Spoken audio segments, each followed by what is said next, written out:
Before we start today's episode, I'd like to publicly apologise for yesterday. I said that Luka Adžić was the best winger I'd had in FM18, and you all had to remind me about Brad Yeo, and I don't know how I forgot about him. So I'd just like to apologise because he was the best winger, Brad Yeo, of course, that I've ever had on Football Manager. So we can settle that. I'm truly sorry from the bottom of my heart for forgetting him.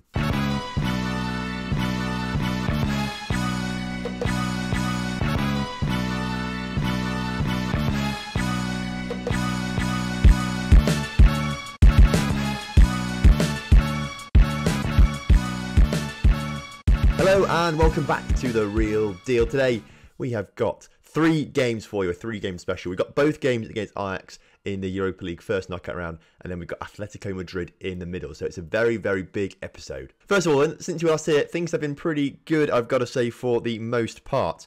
Last time you were here, we played Real Madrid and Malaga, losing and winning there. We then played Valencia, both legs actually, of the Spanish Cup 5th round, and we lost them both, which, I mean, we won't talk about it too much. We lost to Valencia. They were just too good, I've got to say. They were too good in those games. We just didn't really turn up that well.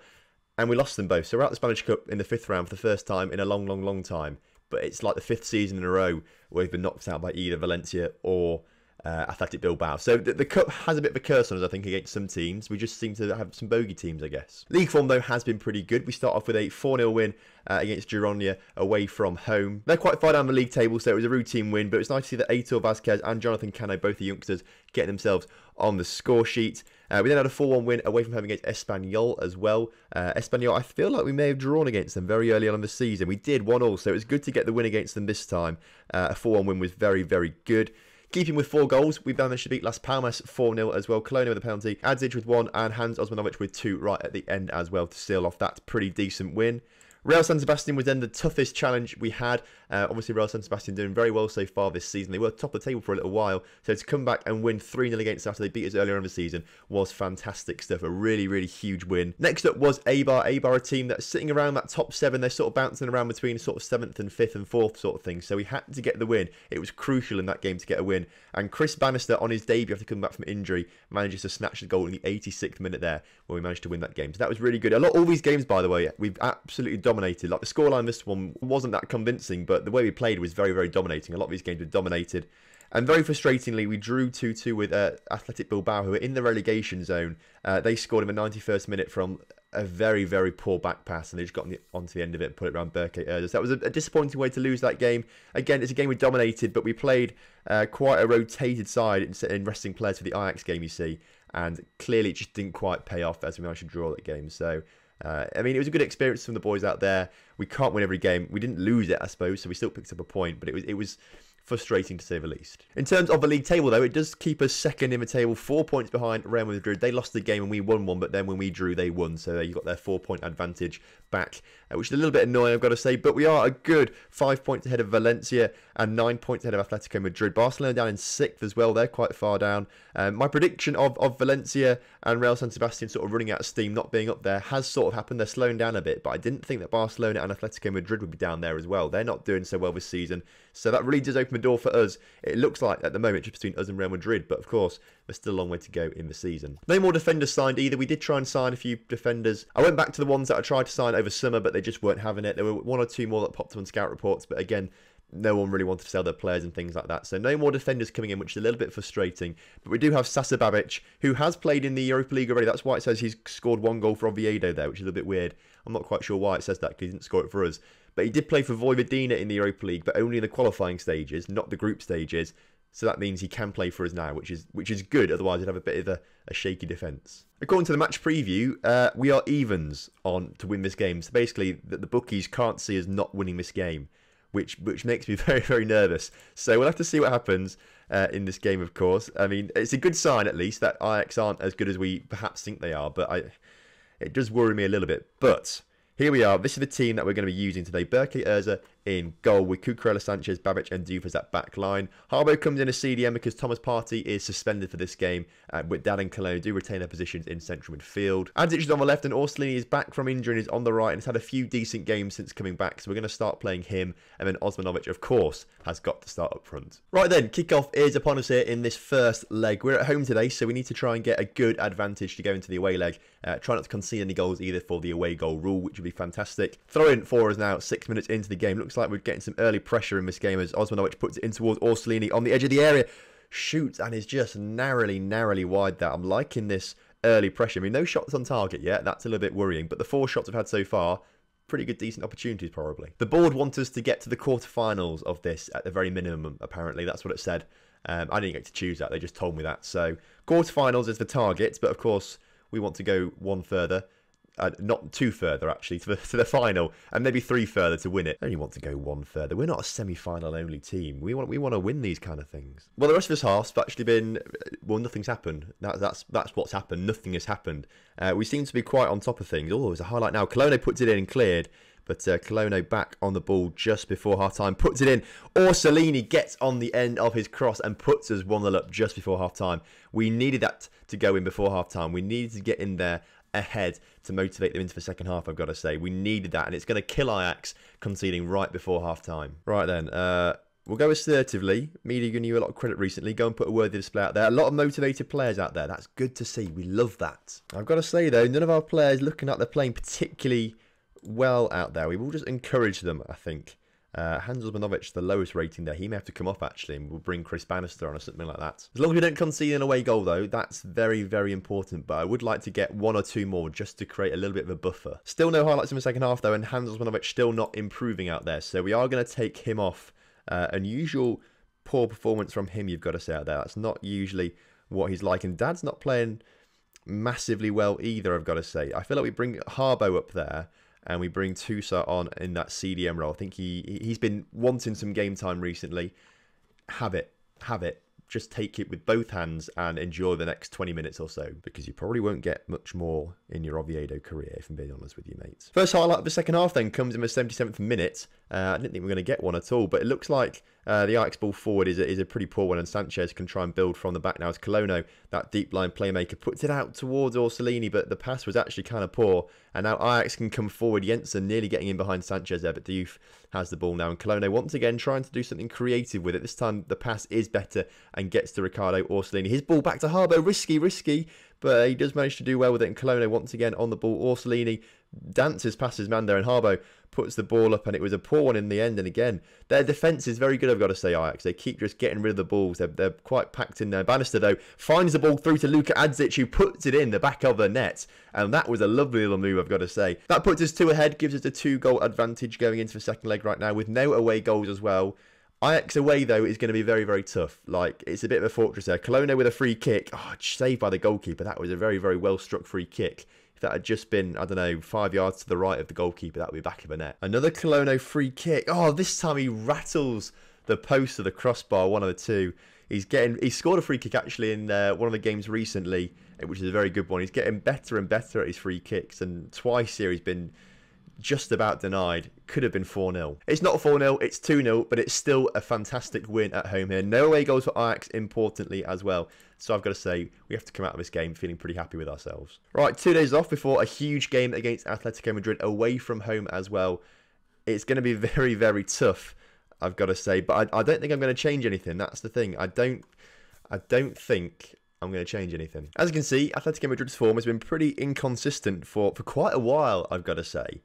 It's not been great. So I genuinely think that going with our usual formation, the attacking formation, even away from home, is going to be the best option here. Now we need to make a few changes. We can bring Thomas Partey back onto the pitch now that he's back from his suspension. I think he's slightly better than Harbo in that CDM position, so I do prefer to play him there. But everyone else looks relatively fit enough to play, actually. So that's the only change I want to make. Yeah, we're going to go with that. That's the only change I want to make. This is the team that we're going to go for. I genuinely think... I mean, we played Real Madrid last episode with this formation, and we were the better team on the day, I've got to say. They were very lucky to score their goals and take their chances very well, but We play better than them, and I think we can do that again today. Right then, kickoff is upon us in Madrid today in their stadium. It's going to be a massive game, really. If we want to keep up the pressure with Real Madrid, who won their game yesterday, or did they win it? Yeah, they won it yesterday. We have to win. If we want a shot at the title, we can't afford slip-ups, even against teams like Atletico Madrid. We drew them earlier on in the season. I believe today we can go one better and win it, as Orsolini picks it up at the back post, puts it in towards Hans Osmanovic. The keeper misses it completely. And Hans Osmanovic manages to put it in the back of the net 8 minutes into this game. This is what we're talking about. This is what we need. Now, if we can just sort of hold on to this kind of lead now, control the game from this point onwards, we'll be sorted. Another chance for us now. Diouf's throwing in an attacking area. Thomas Partey on the edge of the area into Orsolini. And the second highlight of the game brings the second goal of the game. It's 2-0 to us against Atletico Madrid now. And playing this formation was well worth the risk. It's paying off right now. Highlights straight from kickoff, though, which is always a little bit worrying, especially when you've got Vieto in your side. And here come Atletico equalising, bringing one back straight away. But it's nice that we have that 2-goal cushion to start off with. Of course, though, that does highlight just how dangerous Atletico Madrid can be when they want to be. There is another chance for us now as Diouf picks the ball up in the attacking half there, and Colonna now puts a lovely ball through to Osmanovic, taking out Orsolini, taking out three of their defenders there. The cross was very good, but just over from Luka Adzic. And yet another attacking throw-in for us. This time, Osmanovic dispossessed by Miro at the back, but his clearance was very poor. And Thomas Partey, the former Atletico Madrid player, of course, gets it to Colonna, who has his shot from the edge of the area, trying to test the goalkeeper Kepa. Unfortunately, not going back of the net this time. Well, I'll tell you what, this has been an exciting game, I've got to say. This has been an exciting game. I'm loving that we're on top of the stats. Let's not... possession's not too bad. It's not too bad, possession. We always aren't very good with possession. But it's not too bad down there, 53-47. But I'm happy with the way we've played this first half, sorry. We're winning it at half-time, which is fantastic stuff. We just need to hold on, keep our composure in the second half, and it's all sorted. Early in the second half now, we do have a highlight coming towards us. Orsolini on the ball, loses possession. Now Antoine Griezmann tries to get forward into Vieto. Doesn't quite work, and Orsolini picks up a loose ball there. Osmanovic now on the attack. Orsolini back to Osmanovic, and very early on in this second half, we've scored our third goal. The 2-goal cushion is restored. That was superb. That would really kill off Atletico Madrid, conceding that early into the second half. That is fantastic stuff. I think as well, if we beat Atletico today, this is the first time we will have beaten Atletico Madrid in the real deal, which is huge. Again, another chance for us now as Thomas Partey on the ball, up to Colonna, who's been instrumental. Well, apart from that pass, he's not been instrumental. He's been instrumental all game, though. He's been the anchor of the team, really, starting all these moves off and things like that. He may not get all the assists and the goals, and often that comes with not much credit from me, but he really does start off a lot of the moves. He's a fantastic young player. I'm really pleased that we've got him in the side as Dad now on the ball out towards Orsolini. Guy just gets in the way of it. Now Griezmann can come forward. He does find Vieto, and I mean Vieto is just easily rounded Berke there, sent him the complete wrong way. Back to a 1-goal lead now. There's a highlight straight from kickoff. This is risky stuff as Cucurella now on the ball in towards Adzic. Colonna back to Dad. Osmanovic, if we can just grab an immediate reply, that would be wonderful. However, we have lost possession. And Kepa, the goalkeeper, back on the ball. He's got a chance. I mean, what's he do? I thought he was about to get tackled by Osmanovic.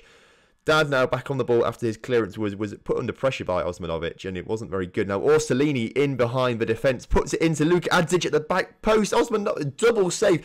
Not the triple save, though. I thought that was an incredible double save from Kepa there, but Luka Adzic does get it on the third time of asking. 2 goals restored once again. Lovely stuff. Can't be more goals in this game as Cucurella now with a chance in towards Adzic, who's so dangerous in that area.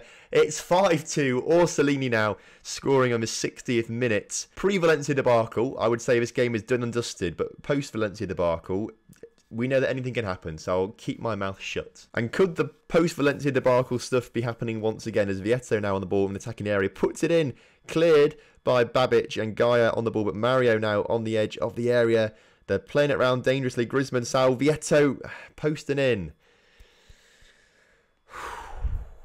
Why is there another highlight straight from kickoff? All right, well, Colonna's on the ball. What is he going to do much with it? No, he has given the ball away quite a lot, and Vieto is in again, and that's nearly his 4th. Or is it? Has he scored 3 already? Let's probably go off attacking. Let's go control. We're 2 goals up. Let's just go concentrate. Let's just try and see the game out. There's a free kick though. Colonna into Babic over the bar. come on. Last chance for us perhaps in this game to grab another goal as Orsolini gets it out wide, puts the cross in. Osmanovic there looking for his hat-trick, puts it over the bar.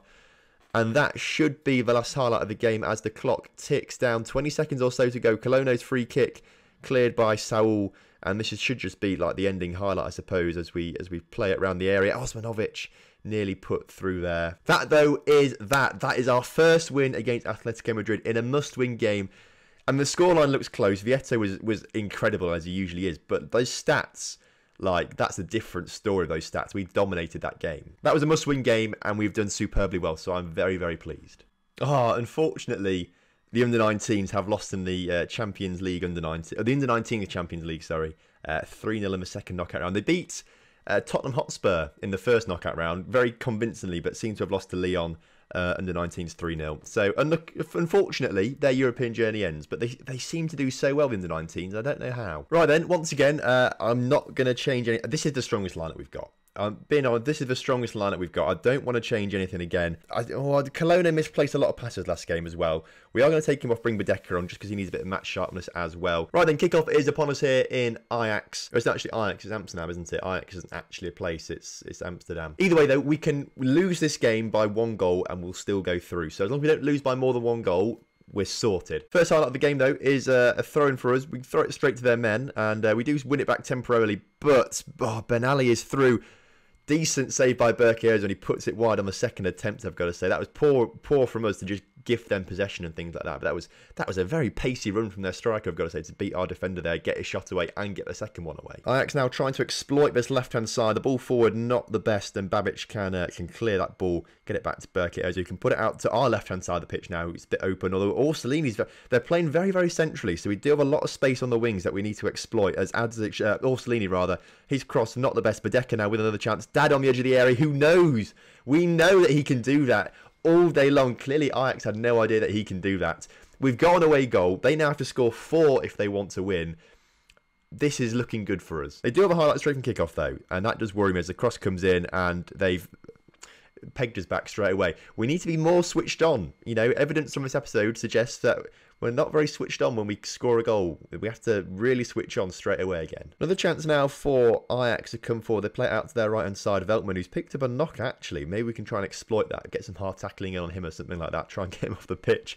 Lucas now on the ball, though, as Ajax, once again, trying to pass through the middle of the pitch, really. I suppose we are a bit exposed through the middle. If they've got numbers in the middle and we've got ours out wide, we are a little bit exposed through the middle. Although Osmanovic beautifully takes that ball, plays it back to Diouf there.